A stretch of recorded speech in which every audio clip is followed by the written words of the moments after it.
বোকা ছেলেদের নাকে দড়ি দিয়ে ঘোরানোটা খুব সোজা মা। কি গো স্যার আইজ্যাক নিউটন, রেজিস্ট্রি অফিসে নোটিশ তো দেওয়া আছে, ফেরত নিতে চাও নাকি? মরে গেলেও না। বিয়ে করতে হলে ল্যাবরেটরি থেকে শতহস্ত দূরে। মা নীলু, রেবু আমার বোকা হলো অক্ষম কিন্তু নয়। নেশা করে আছে তো, নেশাটা কাটুক। ওর খোরাকির জন্য তোমাকে বেশি ভাবতে হবে না। ভাবতে হবে, কেবল পোশাক আশাকগুলো একটু ভদ্রসভ্য করতে হবে, নয়তো ওর সামনে আমায় ঘোমটা ধরতে হবে। না না না, ঘোমটা অতি ক্ষতিকারক।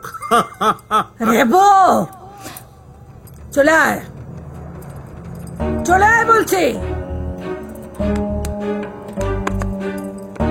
রেবো, এখনো দাঁড়িয়ে আছিস?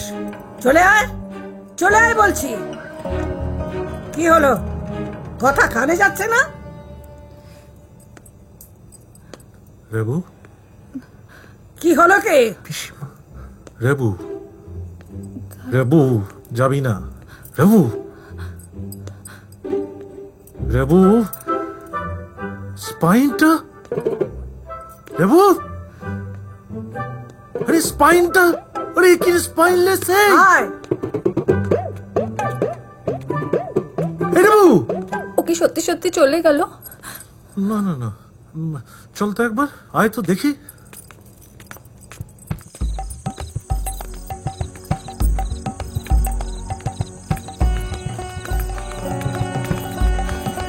রেবু, ওঠ। রেবু, রেবু যাবি না?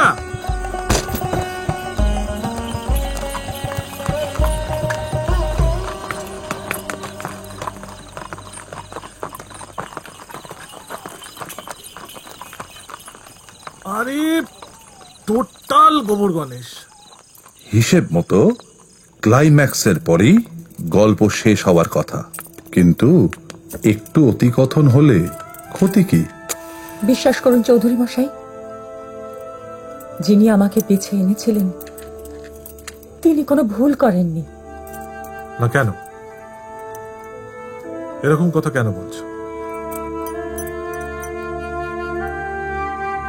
আমার একমাত্র ভয় কি জানেন চৌধুরী মশাই? আমার স্বামীর ঘৃণা। ঘৃণা?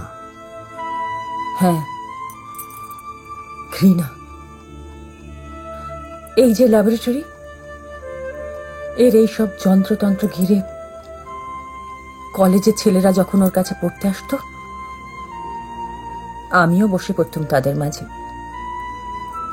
আজ আজ বলতে ইচ্ছে করে না চৌধুরী মশাই, আমি নোংরা।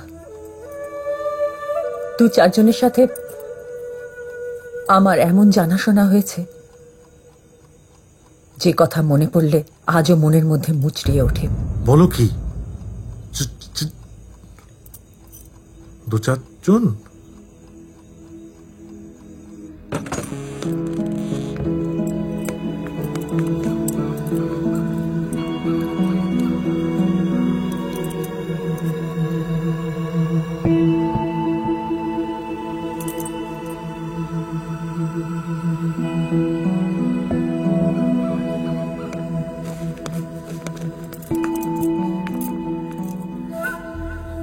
মন যে লোভী, মাংস মজ্জার নিচে লোভের চাপা আগুন সে লুকিয়ে রেখে দেয়, খোঁচা পেলে জ্বলে ওঠে।